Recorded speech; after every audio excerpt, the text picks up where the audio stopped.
There are encounters that happen in silence. No background music, no rehearsed words, just two weary hearts recognizing each other in their shared pain. Helena never imagined the gleam of the chandelier she polished daily would one day reflect her own transformation. Dante never thought the quiet presence of a woman who barely dared to meet his eyes could dismantle the walls he'd built around his soul. She was invisible, he unattainable. But destiny doesn't respect hierarchies, and when two worlds collide, even by accident, nothing remains the same. This is the story of a woman who learned to carry her pain like water, without spilling, without complaining, and of a man who built an empire on the ashes of his own heart. They weren't looking for love, but love found them anyway. Sometimes a person's entire life can fit into a single night, and sometimes one choice is enough to rewrite everything else.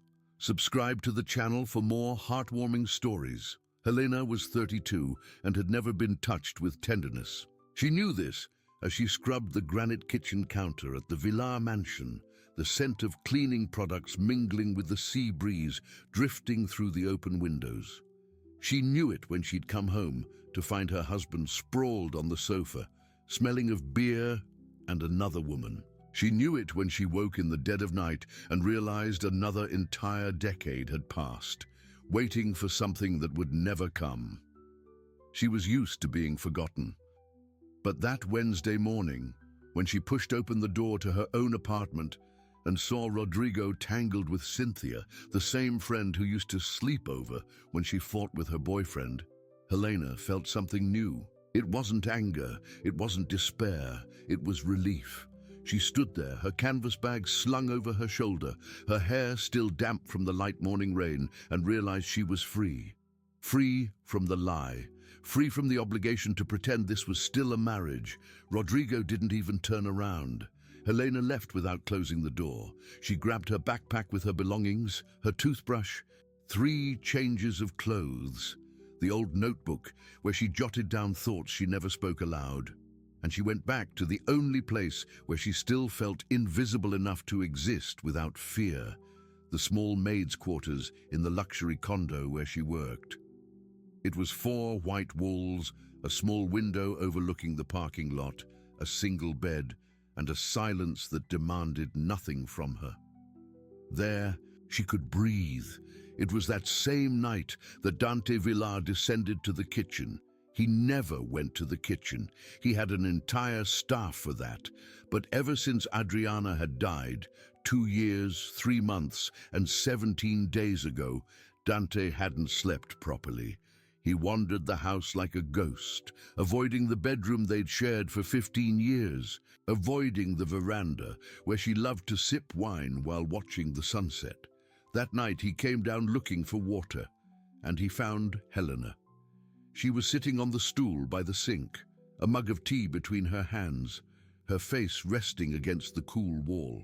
Her eyes were closed. She was breathing slowly, as if trying to convince herself she was still alive. Dante stopped at the doorway. He should have turned back. He should have pretended not to see anything. But there was something in that tired face, in those slumped shoulders, in that wounded stillness that made him hesitate. For the first time in a long time, he saw another person. Not an employee, not a shadow passing through the halls. A woman, a real person, with her own weight. "Sorry," Helena said, her eyes flying open. She stood up so quickly she almost dropped her mug. "I didn't know you were coming down. I'll just..." "Stay," Dante said. His own voice surprised him. He didn't usually speak like that, so low, so human. Helena stood frozen, unsure what to do with her hands. Dante walked to the refrigerator, took out a bottle of water but didn't drink. He stood there, his back to her, feeling the silence weigh heavier than it ever had before. "Did something happen?" he asked without looking. Helena swallowed hard. "Just a bad day. I know those days." There was something in the way he said it. It wasn't pity. It wasn't automatic kindness. It was recognition, as if he too knew what it was like to wake up and realize the life you were living was no longer yours. She didn't answer. She didn't need to. Dante turned slowly, leaning against the counter, his arms crossed. He was 42, dark hair lightly graying at the temples, eyes that had seen too much. He wore a simple t-shirt and sweatpants, nothing that hinted at the ruthless businessman everyone knew, and for the first time, Helena truly looked at him. Before continuing, tell us where you're watching from and subscribe to receive emotional stories every day. He wasn't the distant man she saw from afar, always on the phone, always serious. There, in that kitchen lit only by the dim glow of the vent hood, he was just a tired man who also no longer knew how to get home. "Do you live here?" Dante asked gently. "In the little room out back. Sometimes when I need to. And today you needed to." It wasn't a question. Helena nodded. Dante took a deep breath, as if making a difficult decision. Then he walked to the cupboard, took out 2 mugs, and made tea for both of them. He placed one in front of her without a word. He sat down on the other side of the counter. They sat there in silence. As the night stretched around them like an invisible blanket, Helena didn't know why, but in that moment she felt she wasn't alone. And Dante, for the first time since he'd buried his wife, felt that perhaps there was still something alive within him. Neither of them knew yet that this silence would be the beginning of everything. Helena woke to the sound of rain, drumming against the small window of the room. For a moment she forgot where she was. Then she remembered. She wasn't home anymore. She had no home anymore. She only had this cramped space, her backpack leaning against the wall, and the strange feeling that something had changed, but she couldn't quite say what. She got up slowly, put on the clean uniform she always kept ready, and looked at herself in the cracked mirror above the sink. Her face was the same as always, tired, no makeup, pillow marks on her cheek, but there was something different in her eyes. Maybe it was fear. Maybe it was hope, disguised as fear. She tied her hair back, washed her face with cold water, and went downstairs to start her work. The routine was always the same. Clean the living room, tidy the kitchen, vacuum the empty bedrooms, change the towels, organize the laundry. The Villar mansion had 7 suites, but Dante lived alone. He occupied only one of them, and even then, he was barely there. He spent most of his time in the office, or traveling, or simply absent, even when he was present.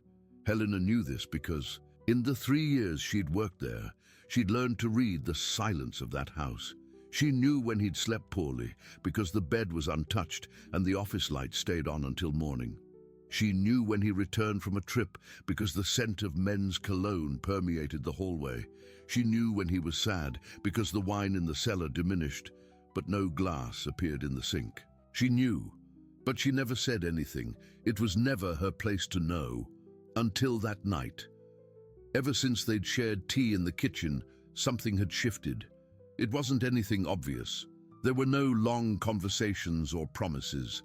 But when Dante came down for coffee in the morning and found Helena wiping down the counter, he'd greet her. A short but genuine-sounding "Good morning." Sometimes he'd leave a cup for her too without asking if she wanted one, and Helena, who never expected to be noticed, began to notice too. She noticed he never smiled. She noticed he carried his phone like a burden. She noticed that when he thought he was alone, he'd pause in the hallway and look at the door to the master bedroom, the one he hadn't opened since Adriana died. One afternoon, while changing the sheets in the guest suite, Helena heard his voice coming from the office. It wasn't a work call. It was something different. His voice was choked with emotion. "I know, Mom. I know it's been 2 years. No, I'm not okay, but I'm not okay either. I'm here." Helena froze, the sheet in her hands, her heart aching. She shouldn't have been listening, but she was. And for the first time she understood. Dante Villar wasn't cold. He was a broken man trying to stand tall, just like her. That night, when he came downstairs again, Helena was already in the kitchen. It had become a routine. She made tea. He appeared. They sat in silence. They exchanged little more than a few words, but it was enough. "Do you have family?" Dante asked, breaking the silence for the first time in days. Helena hesitated. "I have a sister. She lives upstate. We don't talk much." "Why?" "Because she chose the man who betrayed me." Dante looked up, surprised, not by the information but by the way she said it, without anger, without self-pity, just fact. "I'm sorry," he said. "I'm not." Dante almost smiled. "Almost. You're brave." Helena shook her head. "I'm not. I'm just too tired to pretend everything's okay." And it was in that moment that Dante realized this woman, who cleaned his house in silence every day, understood exactly how he felt. She was tired too. She was alone too. She carried a pain no one else saw. "I lost my wife," he said suddenly. Helena looked up. "I know." "Everyone knows," Dante murmured, looking at his cup. "But no one understands. They think it's just grief. They think it'll pass. But it doesn't, because she wasn't just my wife. She was everything. And when she was gone, I was left empty. And everyone expects me to go back to who I was, but I don't know who that was anymore." His voice trembled slightly at the end. Helena felt her chest tighten. She reached out, slowly, without thinking, and touched his hand. Just that, a light, warm, real touch. Dante looked at that small hand on his, and for the first time in 2 years, didn't feel cold. "You don't have to go back to who you were," Helena said softly. "Sometimes we just need to learn to be who we are now." Dante didn't reply, but he didn't pull his hand away either. And there, between cups of tea and unspoken words, something began to be born. Something fragile, something frightening, something neither of them was ready to name. The following weeks brought a silent, dangerous routine. Dante started coming down every night. Helena started waiting. They didn't plan it, they didn't need to, it just happened. As if that meeting in the kitchen was the only moment of the day they could take off their masks and breathe. They talked little but said much.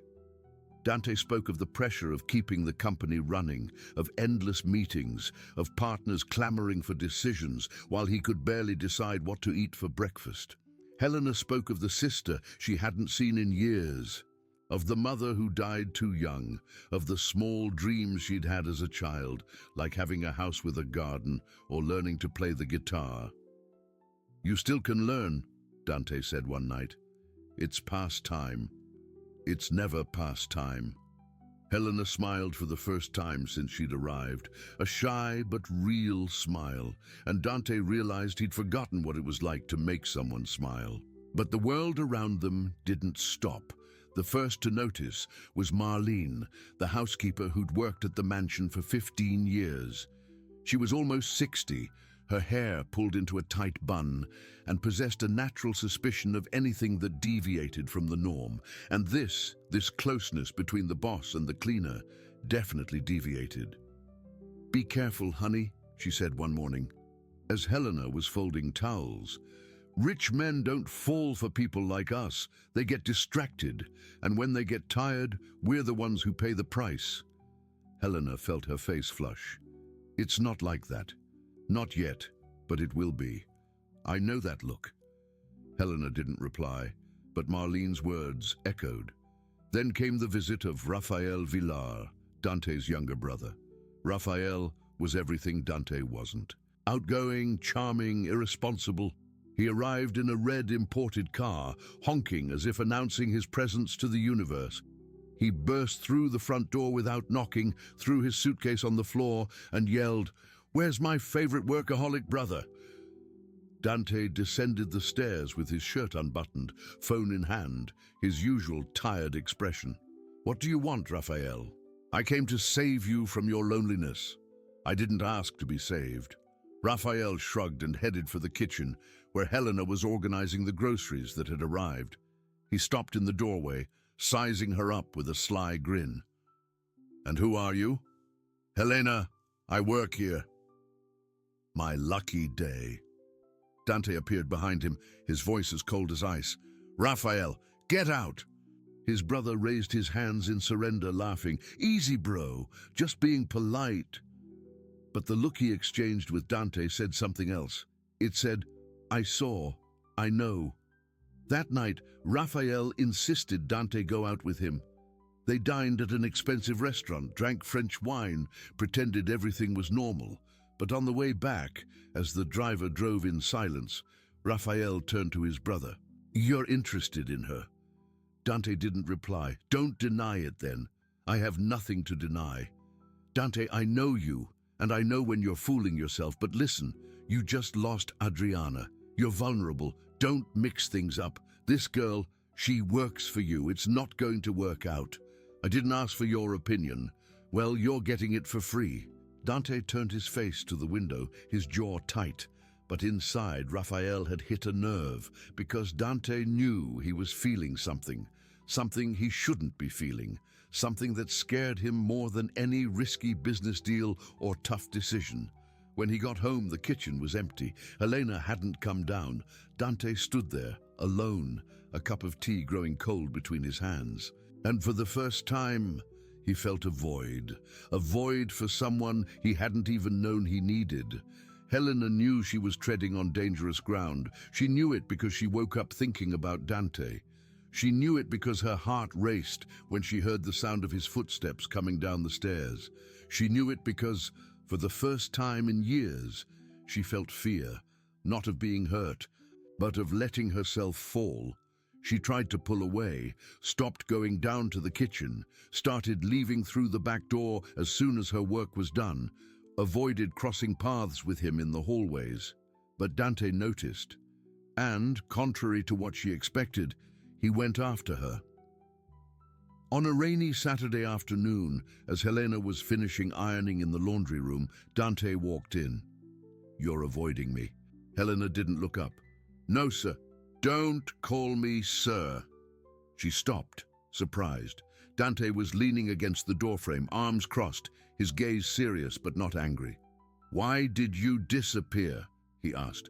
"I thought it was better." "Better for whom?" Helena finally looked at him. "For both of us."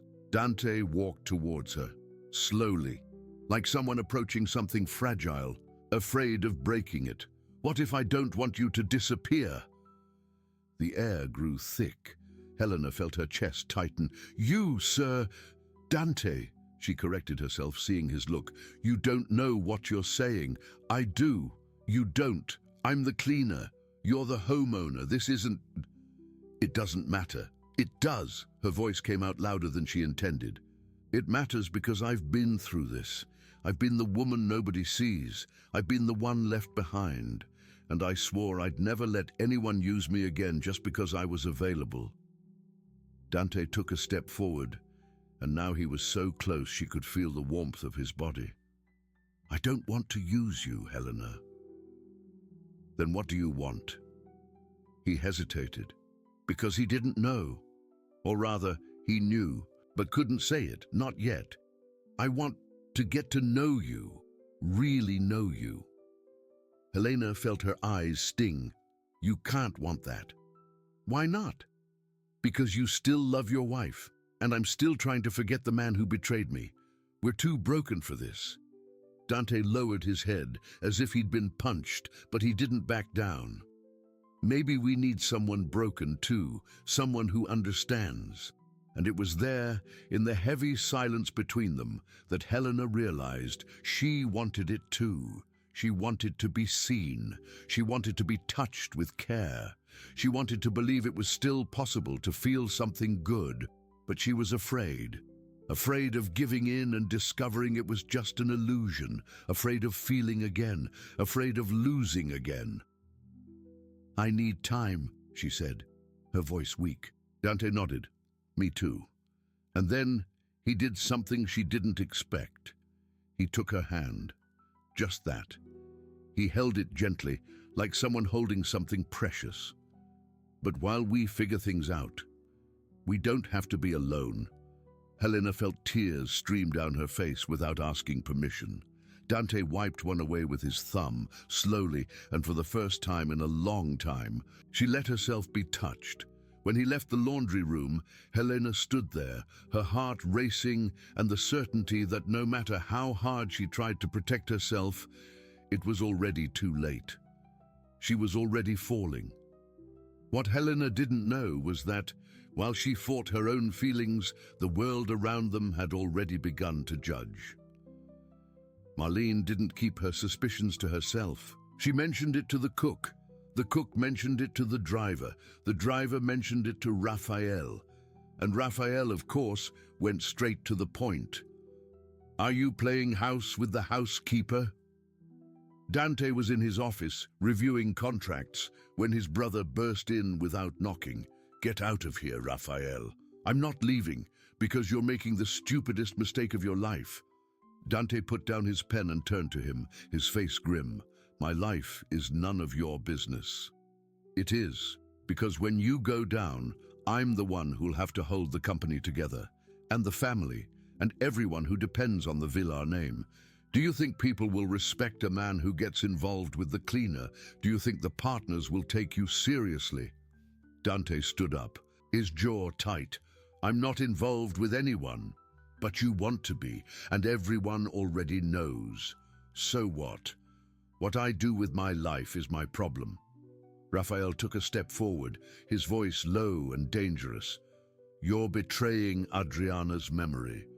The silence that followed was cutting. Dante took a deep breath, trying to control the anger rising in his throat. "Get out, now!"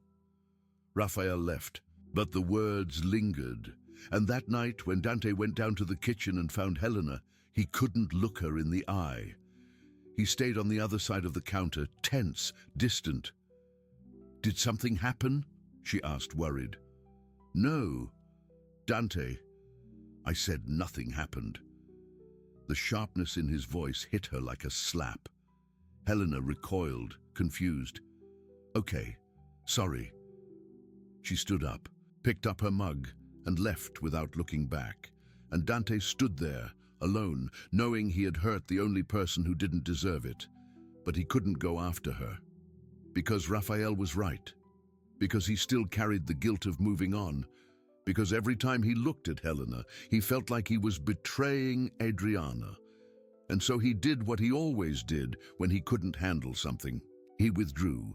He traveled for work, 3 weeks away. Without a word.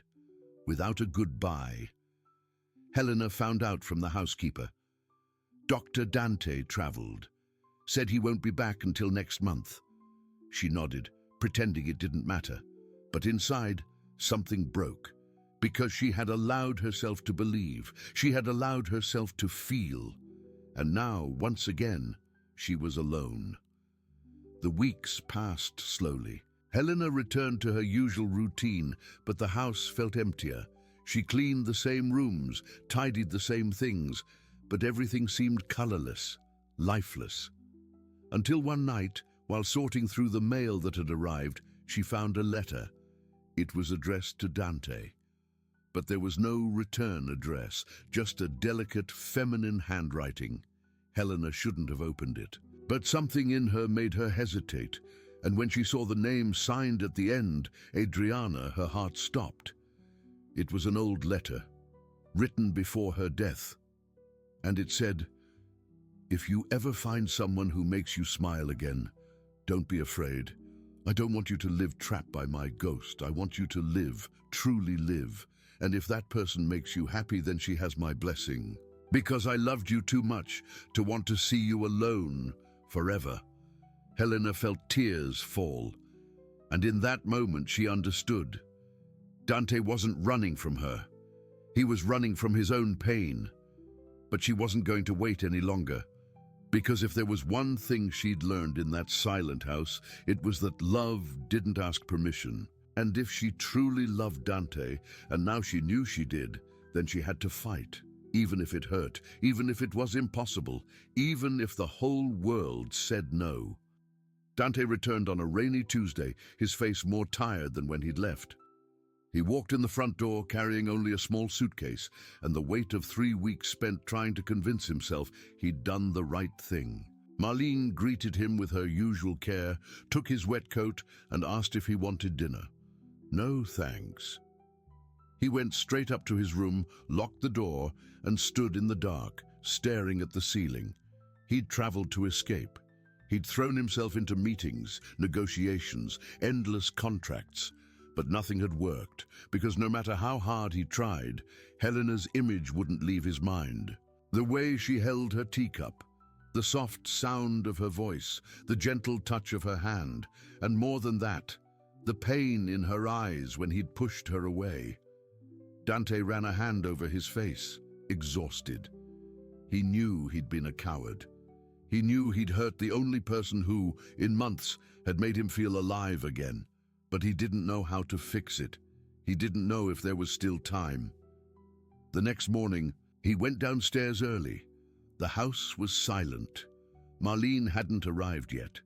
The coffee was ready but cold, and then he saw it, the kitchen door ajar and a faint light coming from the laundry room. Dante walked slowly and stopped at the entrance. Helena was there folding sheets with her usual precision, but something was different. She looked thinner. Her eyes were swollen. Her face was pale. He felt his chest tighten. Helena. She turned, surprised. For a second, their eyes met, and then she looked away, returning to her work. "Good morning, Dr. Dante." The formality cut like a blade. "Don't do that," he said, his voice hoarse. "Do what? Pretend nothing happened." Helena stopped but didn't meet his gaze. "You left, without a word, without saying goodbye. What was I supposed to do? Wait. I needed to think.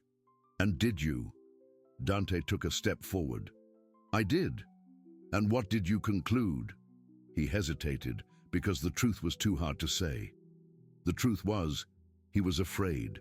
Afraid of betraying Adriana's memory. Afraid of not being good enough for Helena, afraid of feeling again and losing again. But before he could answer, Helena turned to him, her eyes shining with unshed tears. "I found the letter." Dante frowned. "What letter?" "Adriana's letter, the one she wrote to you before she died." His blood ran cold. "You had no right to read that. I know, and I'm sorry. But I did. And you know what she said? She said she wants you to be happy, that she wants you to live, that if you found someone, she gave her blessing." Dante felt his throat close. "You don't understand." "I do." Helena's voice was firm, but trembling. "You're afraid to move on because you think it means forgetting her. But it doesn't. It means you're still alive, and that she loved you enough not to want to see you trapped." Dante closed his eyes, his hands shaking. "I don't know if I can." "Can what?" "Love you without feeling guilty." The silence that followed was absolute. Helena took a step forward, her eyes fixed on him. "Then don't," she said, "but don't push me away, because I'm afraid too. I'm broken too. But for the first time in years, I feel like I can still be happy. And that's because of you." Dante opened his eyes, and what he saw was a woman who was brave, vulnerable, beautiful in a way he'd never noticed before. And then he did the only thing that made sense. He walked to her and embraced her. Tightly, like someone holding on to the only thing that still mattered. Helena buried her face in his chest and finally allowed herself to cry. Cry for what she'd lost. Cry for what she was afraid of gaining. Cry because for the first time she wasn't alone. And Dante, his breath heavy, whispered in her ear, "I'm so sorry. For everything." "Me too." They stayed like that, embraced in the middle of the laundry room as the rain beat against the windows and the world kept spinning outside. And in that embrace, something changed.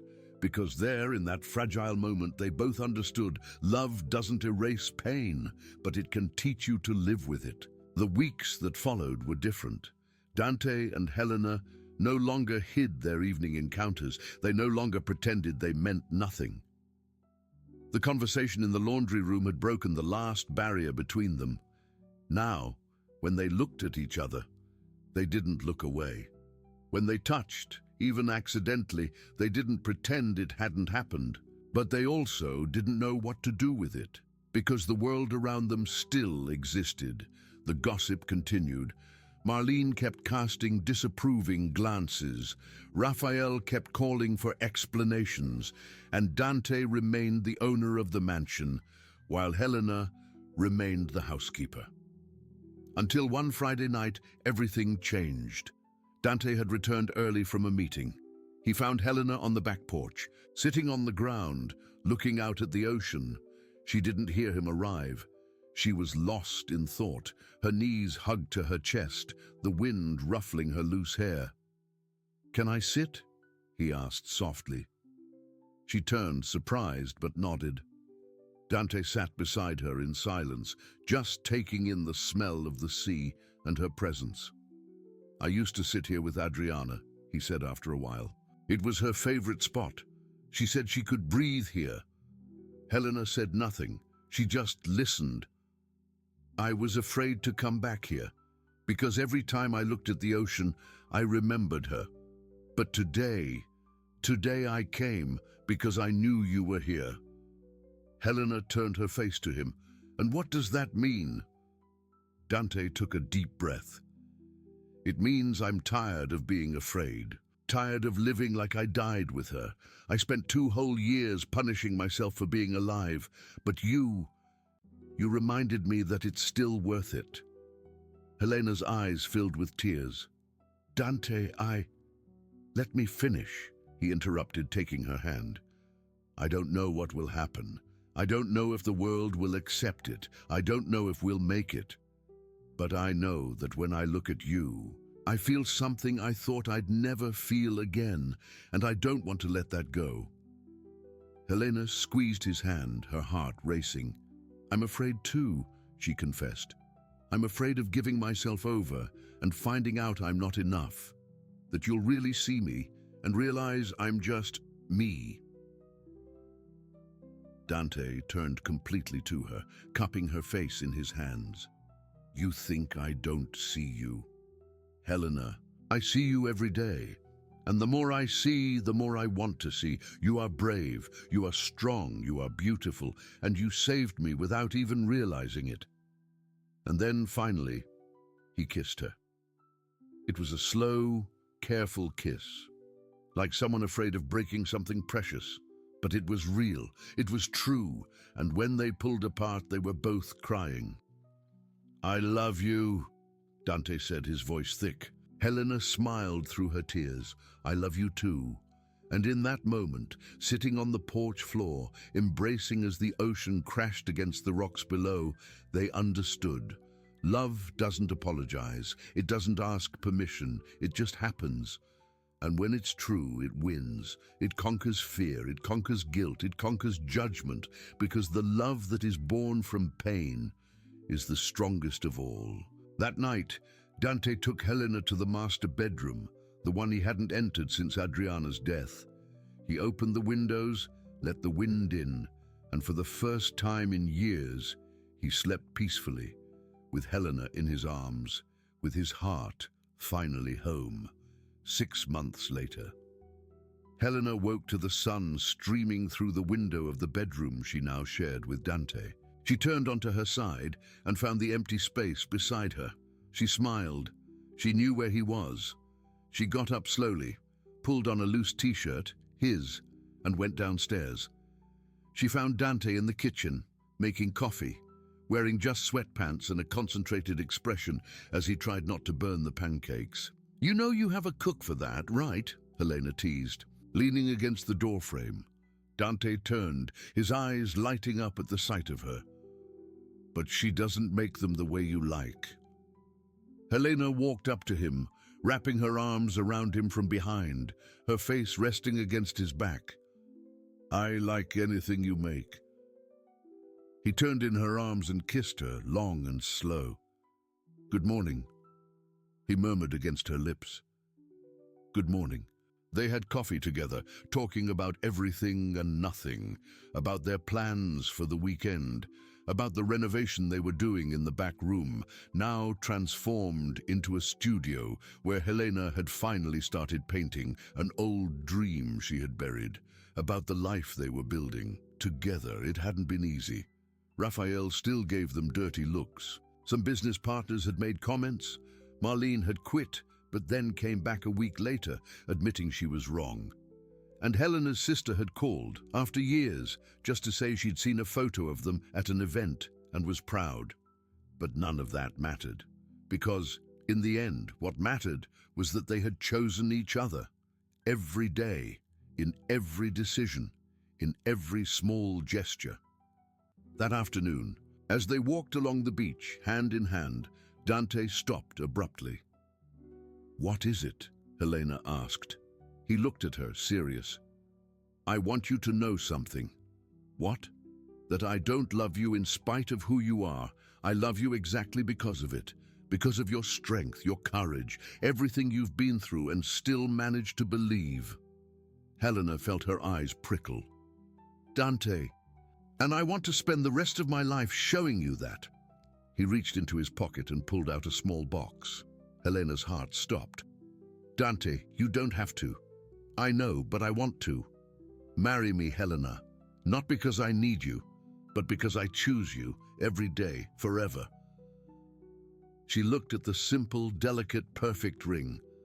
And then she looked at the man before her, the man who had learned to love again, who had chosen courage over fear, who had seen something in her that even she hadn't seen. Yes, she said, smiling through her tears. 1,000 times yes. Dante slid the ring onto her finger and kissed her right there, in the middle of the beach, as the sun set on the horizon. And when they pulled apart, Helena realized something. For the first time in her life, she wasn't afraid of the future, because the future, by his side, was everything she had ever wanted. And that's how two broken hearts discovered that love, when it's true, always finds a way. And you, what did you think of this story? What was the moment that touched your heart the most? Leave your comments below and take the opportunity to subscribe to the channel. That way you never miss our love stories.